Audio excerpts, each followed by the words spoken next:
Hai teman-teman semuanya, Assalamualaikum warahmatullahi wabarakatuh. Ketemu lagi sama aku Hanifa. Apa kabar nih teman-teman? Semoga kalian selalu sehat, selalu baik-baik aja seperti biasanya. Dan untuk kalian yang baru pertama kali nonton video aku juga, selamat datang, selamat nonton guys. Aku upload video baru setiap hari Selasa, Kamis, dan Sabtu jam 8 malam. Jadi stay tune, jangan lupa nonton. Hari ini aku mau membahas satu kasus tentang bigamis. Untuk kalian yang belum tahu, bigamis itu adalah menikah dengan lebih dari satu pasangan tanpa sepengetahuan pasangan yang lainnya. Kalau biasanya mungkin kalian mendengar kasus bigamis gini terjadi dari pihak laki-laki, tapi kali ini kasusnya itu terjadi dari pihak wanita guys. Dimana wanita ini menikah sebanyak 7 kali. Bayangin tuh, 7 kali itu nikah atau ngapain ya, aku juga nggak tahu. Sampai 7 kali ini gimana sih ceritanya? Kenapa dia sampai bisa menikah sebanyak 7 kali dengan 7 pria yang berbeda itu? Sebenarnya dia ini udah pernah ketahuan terus ditangkap sama pihak berwajib, tapi dia nggak jerak juga teman-teman. Nah kira-kira gimana sih sampai akhirnya semua ini bisa terungkap? Gimana kisah lengkapnya? Langsung aja yuk kita bahas.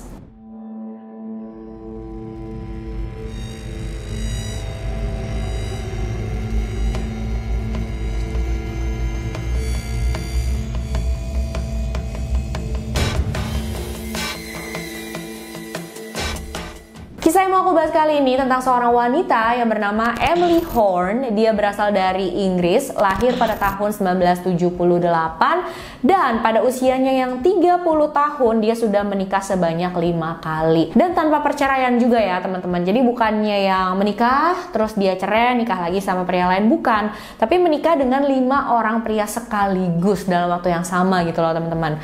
Nikah pertama belum cerai sama suaminya ini, dia udah nikah lagi sama pria lain, kayak gitu. Makanya bisa dibilang pernikahan sahnya dia itu cuma dengan suami pertamanya aja. Total pernikahan yang udah dia lakuin itu sebanyak 7 kali. Emily Horne menikah untuk yang pertama kalinya di tahun 96, saat itu usia masih muda banget, masih 18 tahun. Suami pertamanya bernama Paul Rigby, dia adalah seorang tentara. Setelah kurang lebih 1 tahun menikah, mereka berdua ini harus menjalani hubungan jarak jauh karena Paul ditugaskan di negara lain. Emily pun kayak nggak mau terima gitu ya, ditinggal sama suaminya bertugas. Akhirnya dia juga pergi untuk menjalani kuliah di salah satu universitas yang ada di Inggris. Selain kuliah, Emily juga bekerja di sebuah arena bowling. Dari sinilah Emily memulai bigamisnya. Jadi pada saat bekerja di arena bowling itu, Emily bertemu dengan seorang pria yang bernama Sean Cunningham. Sean ini adalah seorang pekerja bank dan dia sering banget datang ke arena bowling tersebut untuk bermain. Karena Sean sering datang ke sana, sering lihat Emily, dia seperti tertarik gitu ya sama Emily. Dia ngeliatin Emily terus, akhirnya dia kayak kasih kode lah ya kalau dia suka sama Emily, sampai akhirnya dia berani ngedeketin dan mulai bicara, ngobrol-ngobrol sama Emily, mereka kenalan. Tapi Emily mengenalkan dirinya sebagai Emily Lee Count. Dan seperti yang kalian tahu itu bukanlah nama aslinya ya teman-teman. Jadi dia udah ngasih nama samaran nih ke Sean. Dan Sean ini bener-bener kagum sama Emily karena dia ngerasa belum pernah ketemu sama cewek kayak gini. Emily itu pinter, cerdas, bisa ngelakuin banyak hal. Apalagi pas Emily diajak main bowling sama Sean dan dia itu jago banget teman-teman, sampai bisa pas dia ngelempar bola dia bisa jatuhin pin bowlingnya itu banyak sekaligus. Dan ini membuat Sean kayak wah hebat banget nih cewek, banyak yang dia bisa, main bowlingnya juga jago. Padahal Emily bilang ke Sean kalau itu adalah pertama kalinya dia main bowling, tapi langsung jago banget. Dari situ mereka jadi sering ketemuan, janjian main bowling bareng. Setelah 3 minggu mereka mulai deket, Emily mulai kasih kode gitu ya sama Sean tentang pernikahan. Tapi tentu aja Sean kayak ngerasa itu terlalu cepet, baru 3 minggu kenal, 3 minggu deket, tapi udah ngomong-ngomongin ke pernikahan gitu. Ya sempat ngerasa terlalu terburu-buru juga. Tapi ini nggak menghalangi Emily untuk melakukan hal yang mengejutkan teman-teman. Jadi dia tuh buat satu surprise ke Sean. Emily suruh Sean datang ke kerjaannya kayak biasa untuk jemput, main bowling bareng segala macam. Tapi saat itu Emily udah punya rencana. Jadi dia udah kong-kalingkong gitu ya sama rekan kerjanya. Dan Emily bilang nanti dia mau kasih surprise pertunangan. Dia mau melamar Sean, teman-teman. Pada saat Sean datang, salah satu pelayan hampirin Sean sambil bawa kotak cincin. Pada saat Sean buka, itu adalah cincin pertunangan dari Emily untuk Sean. Dan dari sini mungkin Sean merasa kalau Emily itu bener-bener serius sama dia. Sampai biasanya itu kan yang ngelamar cowok ya, ini tuh cewek yang sampai pertama kali ngelamar. Jadi mungkin itu nunjukin kalau Emily bener-bener niat banget pengen menikah sama Sean. Akhirnya Sean terima lamaran dari Emily itu, dan pada tahun 99 mereka memutuskan untuk menikah. Tapi pernikahan mereka ini benar-benar sederhana banget, teman-teman. Tanpa ada pihak keluarga dari Emily juga. Kalau menurut Emily sih, keluarganya dia tuh nggak akur satu sama lain, jadi ya nggak bisa pada datang. Emily juga bilang kalau orang tuanya sudah bercerai, dan perceraiannya itu juga bukan dengan baik-baik. Jadi hubungan ayah dan ibunya tuh nggak baik, susah gitu untuk ngomong sama mereka, minta mereka untuk datang ke pernikahan itu. Akhirnya mereka menikah hanya dengan beberapa teman aja di sana yang menjadi saksi. Nah, pada saat Emily menikah dengan Sean ini, dia juga belum bercerai dengan suami pertamanya tadi ya, teman-teman, si Paul Rigby itu. Bahkan Sean aja nggak tahu kalau Emily sebelumnya memang sudah menikah dengan pria lain. Setelah menikah, Sean ngerasa Emily berubah dengan sangat cepat dari yang tadinya hangat gitu ya, baik, lembut segala macam. Sekarang Emily jadi suka marah-marah, dia juga jadi suka pergi, nggak ada kabar sama sekali. Bahkan Emily tuh ambil kerjaan di Norwegia sebagai koki dan ninggalin Sean di Inggris kayak gitu aja. Pada saat Emily di Norwegia, dia ketemu lagi dengan seorang pria yang bernama Liv Arndalsplass. Mohon maaf ya teman-teman kalau misalkan aku ada salah pengucapan namanya, karena memang kan ini namanya dalam bahasa Norwegia yang aku nggak tahu pasti ucapannya kayak gimana, tapi kira-kira seperti inilah. Nah, si pria yang bernama Dalsplass ini adalah seorang duda, sudah punya anak 2. Nah, dia sama Emily tuh mulai deket, mereka menjalin hubungan asmara, pacaran gitu ya, segala macam. Dan seperti tadi dengan Sean juga, dengan cepat Emily mendesak Dalsplass untuk bisa menikahi dia. Tapi saat itu Dalsplass bilang, kenapa sih harus cepet-cepet banget nikah? Kita kan belum saling mengenal satu sama lain, kita harus kenal dulu lah agak lama, baru kita tahu apakah kita benar-benar mau melangkah ke jenjang yang lebih serius lagi gitu loh. Tapi Emily bilang, enggak, soalnya pernikahan itu adalah sesuatu yang memberi aku keamanan gitu, kayak jaminan kamu nggak bakal macam-macam dari aku. Jadi aku butuh banget menikah gitu. Kalau emang kamu mau menjalani hubungan sama aku ya kita menikah, Emily bilang gitu. Tapi Dalsplass nggak siap, dia bilang saya belum siap karena saya juga masih punya anak 2, saya harus masih pikirin mereka segala macam. Akhirnya apa yang Emily lakukan? Dia pergi meninggalkan Dalsplass. Dia balik lagi ke Inggris. Dia balik lagi ke Inggris, pulang lagi ke pelukannya Sean. Tapi walaupun dia sudah sama Sean lagi, Emily tetap kayak masih ninggalin Sean. Dia sering bohong, janjian nih, mereka janjian ke restoran makan atau gimana.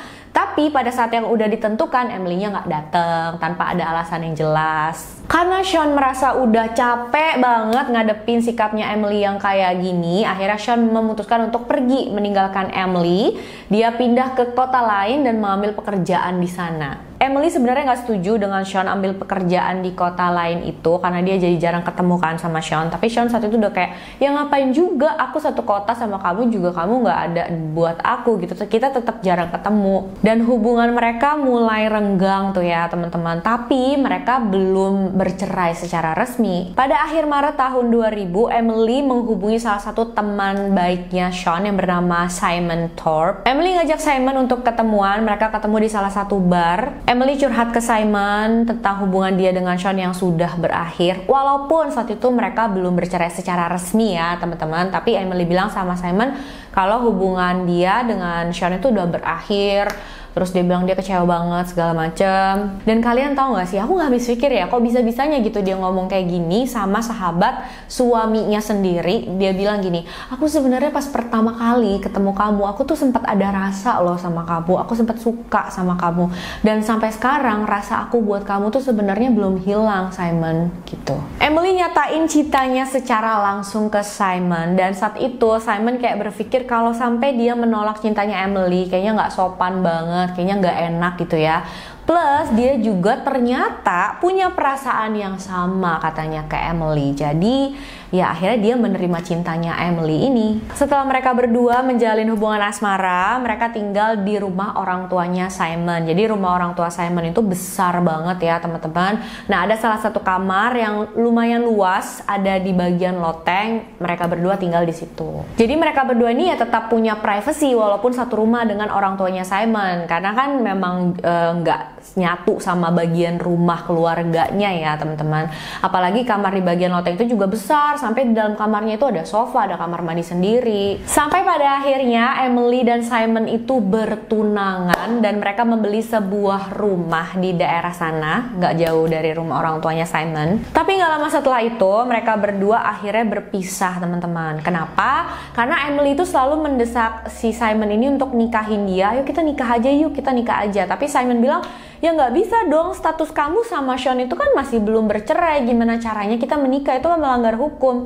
Tapi si Emily ini bilang, enggak apa-apa, kita nikah aja, ntar perceraian aku sama Sean gampang lah, nanti aku urusin kalau kita emang udah nikah. Tapi Simon nggak mau dan akhirnya mereka berpisah. Emily meninggalkan Simon dan dia kemana? Dia balik lagi ke rumahnya Sean. Kenapa dia masih bisa pulang ke rumah Sean? Karena kan memang dia dengan Sean tuh statusnya masih suami istri, dia masih pegang kunci rumah itu, dan Sean juga lagi pergi keluar kota, jadi ya udah dia tinggal di situ. Gak lama setelah putus sama Simon, Emily bertemu lagi dengan seorang pria yang bernama Chris. Dia bertemu dengan Chris ini di sebuah bus. Hanya 2 bulan setelah mereka bertemu, tepatnya di bulan Desember tahun 2000, mereka memutuskan untuk menikah. Setelah menikah, Emily dan Chris tinggal di rumah milik Sean tadi itu, teman-teman. Beberapa lama setelah Emily dan Chris menikah, Sean balik lagi ke sana, teman-teman. Karena Sean kehilangan pekerjaannya, dia bisa dibilang bangkrut gitu ya. Akhirnya dia balik lagi lah tinggal di dalam rumah itu.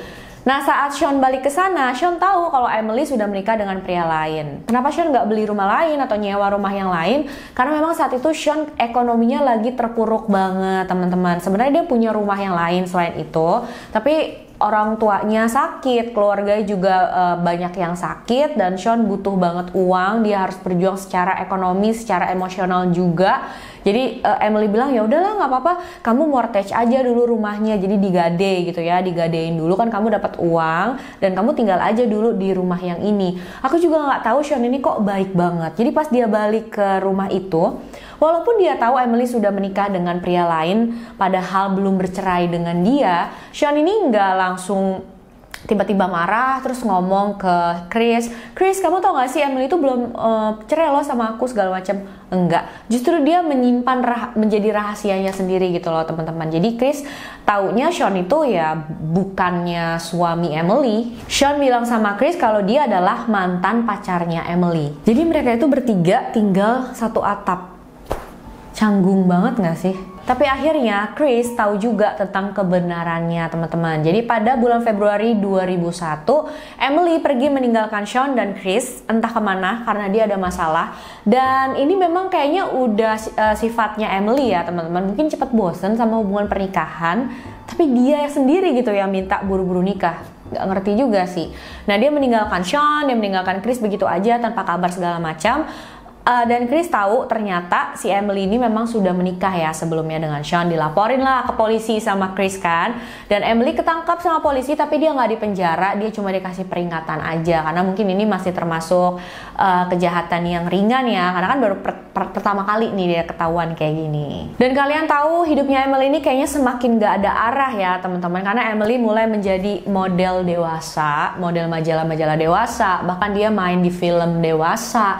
Dan dia juga menjadi salah satu wanita bayaran di sebuah bar gitu teman-teman. Emily bilang dia menerima semua pekerjaan itu karena memang dia butuh banget uang. Dan walaupun Emily sudah menikah 3 kali tanpa bercerai dan dia juga sudah dapat peringatan dari pihak berwajib, dia masih belum kapok juga. Dia masih menikah lagi, dia ketemu lagi dengan seorang pria yang bernama James Matthew. Emily bertemu dengan James di sebuah kereta karena memang James ini adalah penjaga kereta. Emily memperkenalkan dirinya sebagai Amelian Carmichael. Namanya beda lagi tuh. Setelah pertemuannya dengan James, Emily mengundang James untuk minum kopi. Habis itu menginap menginap di apartemennya. Dan hanya beberapa hari kemudian, Emily melamar James lewat SMS, teman-teman. Gilanya lagi, James ini menerima lamarannya Emily. Mereka menikah di sebuah gereja pada bulan Maret tahun 2002. Setelah menikah, Emily mengaku pada James kalau dia adalah seorang bigamis. Dia sudah pernah menikah dengan 3 pria sebelumnya. James benar-benar kaget ya saat itu, dan dia menyarankan Emily untuk udah deh kamu balik lagi aja sana, pulang ke suami kamu yang sebelumnya. Tapi Emily menolak, teman-teman, dan James akhirnya memutuskan untuk mengumpulkan semua bukti-bukti dan diserahkan ke polisi. Emily menggunakan nama samaran, dan akhirnya polisi berhasil menangkap Emily. Saat itu dia dinyatakan bersalah atas tuduhan bigamis dan juga menggunakan nama samaran ya, teman-teman. Karena ini udah yang kedua kalinya ketahuan sama polisi, akhirnya dia pun dikasih hukuman penjara selama 6 bulan. Pengadilan juga minta psikiater untuk memeriksa keadaan mentalnya Emily, dan ternyata psikiater ini menyatakan kalau Emily memang punya gangguan mental bipolar. Gangguan bipolar ini semacam gangguan suasana hati gitu ya, teman-teman. Kalau misalkan lagi seneng tuh bisa seneng banget, kalau lagi tapi bisa dengan cepat berubah langsung yang sedih kayak gitu. Jadi suasana hatinya benar-benar nggak bisa ditebak. Keputusannya pun bisa gampang berubah-ubah. Orang-orang yang mengidap gangguan bipolar ini biasanya kalau memang mereka lagi sedih itu benar-benar sampai titik rendah depresi gitu ya, teman-teman.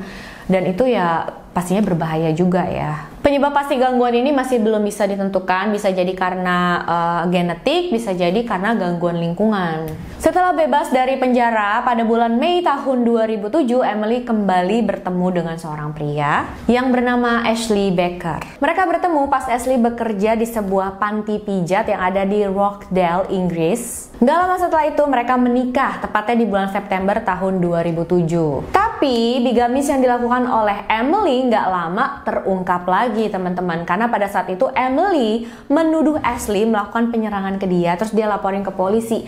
Pas di polisi malah ketahuan dia yang sudah menikah dengan beberapa pria di saat bersamaan. Emily dinyatakan bersalah lagi atas tuduhan bigamis. Dia diberikan hukuman selama 10 bulan penjara, tapi sayangnya hukuman penjara dia ini tuh ditangguhkan dulu selama 2 tahun, karena pada saat itu kan Emily didiagnosis mengidap gangguan bipolar, dan pada saat itu gangguan bipolarnya masih dalam tahap pengobatan. Jadi kayak dikasih waktu dulu lah ya sama pihak berwajib untuk diobatin deh tuh gangguan bipolarnya. Setelah itu baru deh Emily bakal menjalani hukuman selama 10 bulan penjaranya itu. Tapi ternyata Emily masih nggak kapok juga, dia malah mulai menikah lagi. Dia bertemu dengan seorang pekerja IT yang bernama Stuart Allen. Setelah itu dia punya pacar lagi yang bernama Wayne Harper. Dia adalah seorang tukang kaca, dan Emily juga memperkenalkan namanya dengan nama samaran. Namanya itu adalah, aku lihat dulu ya teman-teman, ini namanya lumayan susah, Max Augustus Querbiron.